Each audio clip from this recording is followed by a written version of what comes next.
ഞാനിപ്പോൾ ഉള്ളത് മുസ്തഫ മാഷ വീട്ടിലാണ്. അതിരാവിലെ എത്തിയതാണ്.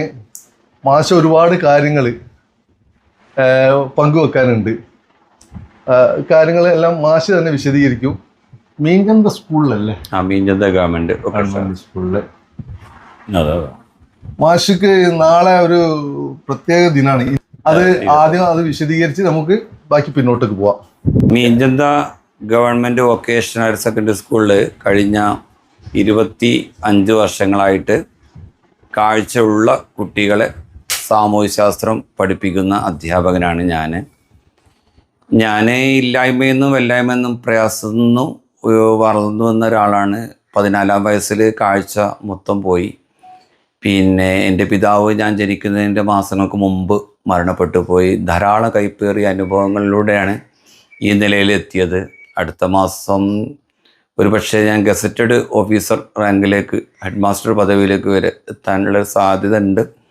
അപ്പോൾ ഈ ഒരു നിലയിലേക്ക് എന്നെ എത്തിച്ചതിൻ്റെ പിന്നിൽ കുറേ അധ്വാനങ്ങളുണ്ട്. അപ്പോൾ അതുകൊണ്ട് തന്നെ എൻ്റെ സ്കൂളിൽ ഞാൻ പഠിപ്പിക്കുന്ന മക്കളിൽ പ്രയാസപ്പെടുന്ന പ്രയാസങ്ങൾ കണ്ടില്ല എന്ന് നടിക്കാൻ എനിക്ക് കഴിയില്ല. അപ്പോൾ അതുകൊണ്ടാണ് പിന്നെ നമ്മുടെ പേര്, ആ കുട്ടീൻ്റെ പേര് ഞാൻ പറയാൻ ഉദ്ദേശിക്കുന്നില്ല. കണ്ണ് കാണാത്ത അമ്മയും ഒരു കുട്ടിയുമുള്ള 10ാം തരത്തിൽ പഠിക്കുന്ന എൻ്റെ കുട്ടിക്ക് നാളെ വീട് വെച്ച് കൊടുത്ത് അതിൻ്റെ പൂർത്തീകരണം നടക്കുകയാണ്. തീർച്ചയായിട്ടും ധാരാളം കാരുണ്യ പ്രവർത്തനങ്ങൾ ചെയ്യുന്ന സ്ക്വാഷ് മാത്തോട്ടവും അതുപോലെ തന്നെ അൽ ഇഹ്സാൻ ചാരിറ്റബിൾ സൊസൈറ്റി എന്ന് പറയുന്ന ഞാൻ നേതൃത്വം നൽകുന്ന നല്ലളത്തെ ഒരു ചാരിറ്റി സംഘടനയും അതുപോലെ തന്നെ ധാരാളം സാമൂഹിക പ്രവർത്തനം ചെയ്യുന്ന സോഷ്യൽ വർക്കർ നർഗീസ് ബീഗത്തിൻ്റെയും അതുപോലെ തന്നെ എൻ്റെ സഹപ്രവർത്തകരായ അധ്യാപകരുടെയൊക്കെ സഹകരണത്തോടു കൂടിയാണ് കോയവളപ്പിൽ ഇങ്ങനെയൊരു വീട് 3 സെൻറ്റ് സ്ഥലത്ത് വെച്ച് കൊടുത്തത്. ആ കുട്ടിയെ സംബന്ധിച്ച് പറയുകയാണെങ്കിൽ ആ കാഴ്ച ഉള്ള ഒരു സഹോദരിയായിരുന്ന കുട്ടീൻ്റെ അമ്മ ഒരു ക്ലീനിങ് തൊഴിലാളിയായിരുന്നൊരു കമ്പനിയിൽ ഷുഗർ വന്ന് കാഴ്ച നഷ്ടപ്പെട്ടു. എൻ്റെ കൂടെ വർക്ക് ചെയ്യുന്ന ഫസീല ടീച്ചറോട് വിഷയം സൂചിപ്പിച്ചു. ടീച്ചർ അത് ആ സ്ക്വാഷ് മാത്തോട്ടത്തിൻ്റെ ഭാരവാഹികളൊക്കെ അറിയിച്ച് പിന്നെ ആ മെയിൻ വാർപ്പിനുള്ള മുഴുവൻ സിമെൻറ്റും അവർ തന്ന് ഇപ്പോൾ പിന്നെ അതിന് ശേഷം തേപ്പിലേക്ക് സിമെൻറ്റ് വേണം, അപ്പോൾ അതും തന്നു. ബാക്കിയുള്ള കുറച്ച് സിമെൻറ്റുകളും മറ്റു കാര്യങ്ങളൊക്കെ എൻ്റെ അധ്യാപകനും തന്നു. ബാക്കി എല്ലാ പ്രവർത്തനങ്ങളും നമ്മളെ നർഗീസ് ബീഗം, സോഷ്യൽ വർക്കർ നർഗീസ് ബീഗം, അതുപോലെ തന്നെ അൽ ഇഹ്സാൻ ചാരിറ്റബിൾ സൊസൈറ്റിയുടെ പ്രവാസി വിങ് ഉണ്ട്, പ്രിയപ്പെട്ട മസ്റൂർ ഗദ്ദാഫിൻ്റെ നേതൃത്വത്തിലുള്ള ആ സംഘം. അതിൽ ഉസ്മാൻ സാഹിബ് അതുപോലെ തന്നെ ഷാക്കിർ ബായ് പോലുള്ള ദുബായിലുള്ള ബിസിനസ്സുകാർ എന്നെ സപ്പോർട്ട് ചെയ്തു. അതിൻ്റെ ഫലമായിട്ട് ഫർണിച്ചർ ഉൾപ്പെടെ എൻ്റെ വീട്ടിലുള്ള ഫർണിച്ചർ എങ്ങനെയാണോ അതുപോലുള്ള ഫർണിച്ചർ ഉൾപ്പെടെയുള്ള കാര്യങ്ങൾ ചെയ്തു കൊടുത്തുകൊണ്ടാണ് നാളെ കൃത്യം 11 മണിക്ക് പൊതുമരാമത്ത് ടൂറിസം വകുപ്പ് മന്ത്രി PM മുഹമ്മദ് റിയാസ് സാർ ഇവിടെ എത്താമെന്ന് പറഞ്ഞിട്ടുണ്ട്. സാറ് ഇത് താക്കോൽദാനം നിർവഹിക്കുന്നുണ്ട്. താക്കോൽദാനം നിർവഹിക്കുമ്പോൾ ഞാൻ നിർമ്മിച്ചു കൊടുത്ത 12 വീട്ടിലും താക്കോൽ ഞാൻ തന്നെയാണ് വാങ്ങിയത്. ഒരു കാരണവശാലും കുട്ടികളെ ഞാൻ വീഡിയോൻ്റെ മുമ്പിൽ കാണിക്കാറില്ല. 12 വീടിൻ്റെയും താക്കോൽ ഞാൻ ഏറ്റുവാങ്ങിയിട്ടാണ് ഈ കുട്ടികൾക്ക് കൊടുക്കാറുള്ളത്. ഇതിന് പ്രത്യേകത എന്ന് പറയുന്നത് കണ്ണ് കാണായ്മല്ല പ്രശ്നം. കണ്ണ് കാണുന്നവരാലും കാണാത്തവരാലും ശരി, നമ്മുടെ മുമ്പിലുള്ള മക്കളുടെ പ്രശ്നങ്ങൾ കണ്ടറിയാനുള്ള ഒരു കഴിവാണ് നമുക്ക് വേണ്ടത്. ഏതൊരു അധ്യാപകനും അത് വേണം.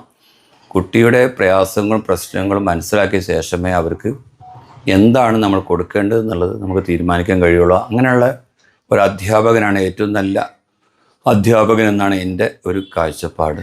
അപ്പോൾ അതിൻ്റെ ഫലമായിട്ട് തന്നെയാണ് ഞാൻ ഈ കാര്യങ്ങളൊക്കെ ചെയ്യുന്നത്. ഞാൻ ആദ്യമായിട്ട് പിന്നെ 12ാമത്തെ വീട്ടിൽ 1ാമത്തെ വീടിൻ്റെ പ്രവർത്തനം എന്ന് പറയുന്നത് പിന്നെ ഒരു ദിവസം ഇതുപോലെ ജൂൺ മാസത്തിൽ മഴ പെയ്തു. അപ്പോൾ മഴ പെയ്തു, നല്ല ഇടിയും മഴയും പെയ്തപ്പോൾ എൻ്റെ ക്ലാസ്സിലൊരു കുട്ടീൻ്റെ വീടിൻ്റെ ഫ്ലക്സ് മേഞ്ഞൊരു കുടിലാണ്. ഇതും കോയവളപ്പിലാണ്. ആ കുട്ടിയുടെ പേര് ഞാൻ പറയാൻ ആഗ്രഹിക്കുന്നില്ല. അപ്പം ഞാൻ പറഞ്ഞു, മക്കളെല്ലാവരും ഹോംവർക്ക് ചെയ്തവരൊക്കെ ഒന്ന് എണീറ്റ് നിൽക്കുന്ന പറഞ്ഞപ്പോൾ ഒരു കുട്ടി മാത്രം ഹോംവർക്ക് ചെയ്തിട്ടില്ല, എണീറ്റ് നിൽക്കുന്നില്ല. സോറി, എനിക്കൊരു കാര്യം സാറിനോട് പറയാനുണ്ട്. ഞാൻ 8 കൊല്ലമായി സ്കൂളിൽ പഠിക്കുന്നത്. പക്ഷേ എനിക്ക് ഇതുവരെ ഞാൻ ആരോടും പറയാത്തൊരു സങ്കടം സാറിനോട് പറയാനുണ്ടെന്ന് പറഞ്ഞു. അപ്പോഴാണ് അവൾ പറയുന്നത്, ഞാൻ എൻ്റെ അനിയത്തിയും എൻ്റെ അച്ഛനും അമ്മയും കൂടി പിന്നെ താമസിക്കുന്ന വീട് സാറൊന്ന് വന്ന് തൊട്ട് കാണണമെന്ന് പറഞ്ഞു. കാര്യങ്ങൾ പോയി നോക്കുമ്പം താഴെയും മേലെയും സൈഡിലൊക്കെ ഫ്ലക്സ്, ഈ റോഡരികിൽ പരസ്യത്തിൻ്റെ ഫ്ലക്സ്, ആ ഫ്ലക്സ് മേഞ്ഞ ഒരു ചെറിയ കുടിലാണ് ഈ മക്കൾ താമസിക്കുന്നത്. 14-15 വയസ്സായ മക്കൾ. ഇപ്പോൾ അവർ വലുതായി, അവർ വലിയ നിലയിലെത്തി. പക്ഷേ എങ്കിൽ കൂടെ ആ ഒരവസ്ഥയിൽ നിന്ന് ആ അവസ്ഥ മാറ്റാൻ വേണ്ടി എന്ത് ചെയ്യാം എന്നാലോചിച്ചപ്പോഴാണ് ആ വീട് ഞാൻ പെട്ടെന്ന് പോയി കണ്ടപ്പോൾ എനിക്ക് വല്ലാത്തൊരു സങ്കടം തോന്നി. എൻ്റെ കൂടെയുള്ള സഹപ്രവർത്തകർ, അതുപോലെ തന്നെ ഞാൻ പഠിപ്പിച്ച ശിഷ്യർ പലരും ഗൾഫിലുണ്ട്. അവരോടൊക്കെ പറഞ്ഞ് 6 മാസം കൊണ്ട് 10 ലക്ഷം രൂപ സ്വരൂപിച്ച് വീട് വെച്ച് കൊടുക്കാൻ കഴിഞ്ഞതാണ് എൻ്റെ ജീവിതത്തിലെ ഏറ്റവും വലിയ ഒരു സന്തോഷം എന്ന് പറയുന്നത്. അതിനുശേഷമാണ് ഞാൻ ബാക്കിയുള്ള വീടുകൾക്കൊക്കെ പ്രത്യക്ഷമായും പരോക്ഷമായിട്ടും മെനക്കെട്ട് ഏകദേശം ഇത് 12 വീടുകൾക്ക് പൂർത്തീകരണം നടത്തിയത്.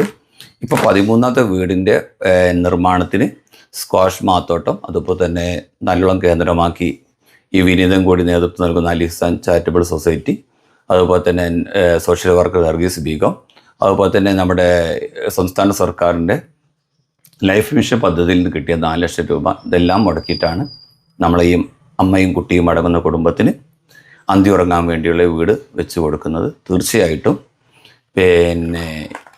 ഇതിലൂടെ ഞാൻ ആഗ്രഹിക്കുന്നത്, നമ്മൾ അധ്യാപകരായിട്ടുള്ള നമ്മളെ സമൂഹത്തിൽ സാമൂഹ്യ പ്രതിബദ്ധത എന്നുള്ളത് നമ്മുടെ പ്രധാനപ്പെട്ട ഒരു മുഖമുദ്രയായിരിക്കണം. നമ്മൾ പഠിപ്പിക്കുന്ന മക്കളെ വിഷമങ്ങൾ തിരിച്ചറിയാൻ നമ്മൾ സമയം കണ്ടെത്തണം എന്ന് മാത്രമാണ് ഈ അവസരത്തിൽ ഈ ചാനലിലൂടെ എനിക്ക് പറയാനുള്ളത്. ഇതിപ്പോൾ എത്രാമത്തെ വീടാണ്? ഇത് നാളെ നമ്മൾ താക്കോൽദാനം നിർവഹിക്കാൻ പോകുന്നത് 13ാമത്തെ വീടാണ്. ഓക്കെ, എനിക്ക് അതായത് നമുക്കറിയാനുള്ളത് 13 വീട്ടിൽ എത്തി നിൽക്കുന്നു. 1 മുതൽ 13 വരെയുള്ള ജേണി ഒന്ന് പറഞ്ഞു തരാൻ പറ്റുമോ?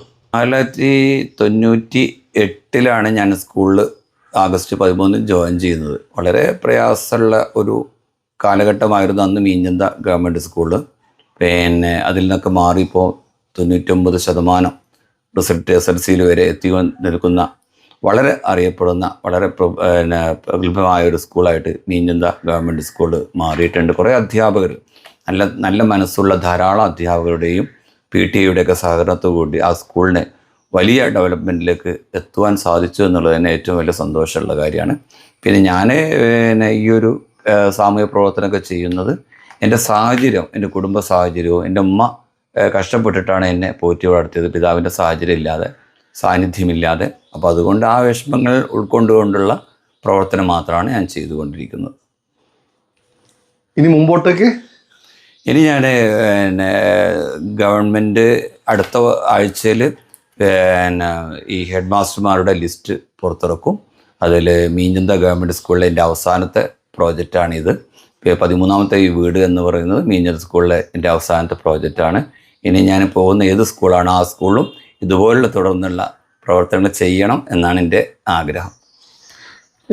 ഈ സാറിൻ്റെ പ്രവർത്തനങ്ങൾ സ്കൂളിൽ നിന്നുള്ള എന്തെങ്കിലും കോൺട്രിബ്യൂഷൻ ഉണ്ടോ? സ്കൂളിൽ നിന്ന് അധ്യാപകരോട് ഞാൻ പറയും, ഇതുപോലെ കുറച്ച് സിമെൻറ്റ് തരും, കുറച്ച് എംസാൻഡ് തരും എന്നൊക്കെ പറയുമ്പോൾ അവരൊക്കെ സഹകരിക്കാറുണ്ട്. എല്ലാവരും സഹകരിക്കും, നോ എന്ന് പറയാറില്ല. അതുപോലെ തന്നെ ശിഷ്യരായിട്ടുള്ള നമ്മുടെ നന്മ ക്ലബ്ബ് എന്ന് പറയുന്ന ഒരു പ്രോജക്റ്റ് എനിക്കുണ്ട്. അതിലുള്ള കുട്ടികളും തന്നെ അവരെ കൊണ്ട് കഴിയുന്ന ചില്ലറ കാശ് ഇതിനൊക്കെ വേണ്ടി തരും. മാത്രമല്ല, നന്മ എന്നുള്ള ഒരു ക്ലബിൻ്റെ പ്രത്യേകത തന്നെ അവിടെയുള്ള സ്കൂളിൽ പ്രയാസപ്പെടുന്ന കുട്ടികളെ പ്രയാസം അകറ്റുന്നതിന് വേണ്ടിയുള്ള ഒരു പ്രോജക്റ്റാണ് ഈ നന്മ ക്ലബ്ബ് എന്ന് പറയുന്നത്. നമ്മുടെ പ്രിയപ്പെട്ട ദൻലാൽ മാഷ് ഉൾപ്പെടെയുള്ള മാഷ്മാരുടെ നേതൃത്വത്തിലുള്ള ഒരു ക്ലബ്ബ്. എല്ലാ 1 വീക്ക് 1 റുപ്പി എന്ന് പറയുന്ന ആഴ്ചയിൽ ഒരു രൂപ മിഠായി വാങ്ങുന്ന 1 രൂപ ആ ഒരു ബോക്സ് അവിടെ വെച്ചിട്ടുണ്ട്, അതിൽ കൊണ്ടുവന്നിടും. അത് കിട്ടുന്ന പൈസ കൊണ്ട് ഇതുപോലെ പ്രയാസപ്പെടുന്ന ആൾക്കാരുടെ മരുന്ന് വാങ്ങാനോ അല്ലെങ്കിൽ ചികിത്സക്കൊക്കെ വേണ്ടി ഉപയോഗിക്കുന്ന. എത്ര വർഷം തുടങ്ങിയിട്ട്? ഇത് 10 വർഷത്തോളമായി ഇങ്ങനത്തെ ഒരു പ്രോജക്റ്റ് നമ്മൾ തുടങ്ങിയിട്ട്. ഈ 1 വീക്ക് 1 റുപ്പി എന്നുള്ള ഈ ഒരു പ്രോജക്റ്റൊക്കെ തുടങ്ങിയിട്ട് ഏകദേശം 10 വർഷത്തോളമായി നമ്മൾ അതൊക്കെ ചെയ്തുകൊണ്ടിരിക്കുന്നത്. പിന്നെ നമ്മളെ പിതാവ് മരണപ്പെട്ട 52ഓളം കുടുംബങ്ങളെ എൻ്റെ സാന്നിധ്യത്തിൽ നമ്മുടെ ഈ അലിസാൻ എന്ന് പറയുന്ന ഈ പ്രോജക്റ്റിലൂടെ, അത് കൂടുതൽ എൻ്റെ സ്കൂളിലെ കുട്ടികളാണെന്നുള്ളതാണ് ഇതിൻ്റെ പ്രത്യേകത. എൻ്റെ ക്ലാസ്സിലെ കുട്ടികളും എൻ്റെ സ്കൂളിലെ കുട്ടികളുമാണ് ഫാദർ മരണപ്പെട്ടു പോയ മക്കളെയാണ് നമ്മൾ എല്ലാ മാസവും 1500 രൂപയുടെ ഭക്ഷണ പ്രോജക്റ്റ്. മാഷിൻ്റെ എല്ലാ സാമൂഹ്യ പ്രവർത്തനത്തിനും ഞാനും മക്കളും 100% സപ്പോർട്ടാണ്. 13 വീടുകളിൽ കൊടുത്തു കഴിഞ്ഞു, 12 വീട് ഓൾറെഡി കൊടുത്തു കഴിഞ്ഞു, 13 നാളെ ചെയ്യുന്നത്. ഈ ഏതെങ്കിലും ഫംഗ്ഷനിൽ സാറിന്റെ കൂടെ പോയിട്ടുണ്ടോ? ഒരുപാട് വീടിൻ്റെ ഉദ്ഘാടനത്തിന് പോയിട്ടുണ്ട്. അന്നൊക്കെ നല്ല അനുഭവമാണ് ഉണ്ടായത്. പിന്നെ മറ്റൊന്ന് ചോദിക്കാനുള്ള ന്യൂസ്, അതാത് ദിവസം വരുന്ന ന്യൂസുകളിൽ പത്രത്തിൽ വരുന്നത് സാറിന് വായിക്കാൻ പറ്റില്ല. അപ്പൊ അത് എങ്ങനെയാണ്? TV കണ്ടിട്ടാണല്ലോ പേപ്പർ വായിച്ചിട്ടാണോ അറിയുന്നത്? പേപ്പർ വായിച്ചു കൊടുക്കലാണ്. അത് എത്ര സമയം? ഇന്ന സമയമൊന്നുമില്ല. അതെന്താ വെച്ചാല് എപ്പോഴും വീട്ടിൽ ഉണ്ടാവില്ലല്ലോ. ഉണ്ടാകുന്ന സമയത്ത് ചിലപ്പോൾ രാത്രിയായിരിക്കും വായിച്ചു കൊടുക്കുക, അല്ല രാവിലെ ഒഴിവുള്ള വെച്ചാൽ അന്നേരം വായിച്ചു കൊടുക്കും. പിന്നെ നാട്ടിൽ നടക്കുന്ന കാര്യങ്ങൾ അപ്പൊ സാർ അറിയുന്നുണ്ട്, അറിയുന്നുണ്ട്, അറിയിക്കുന്നുണ്ട്, അറിയിക്കുന്നുണ്ട് സംഭവം.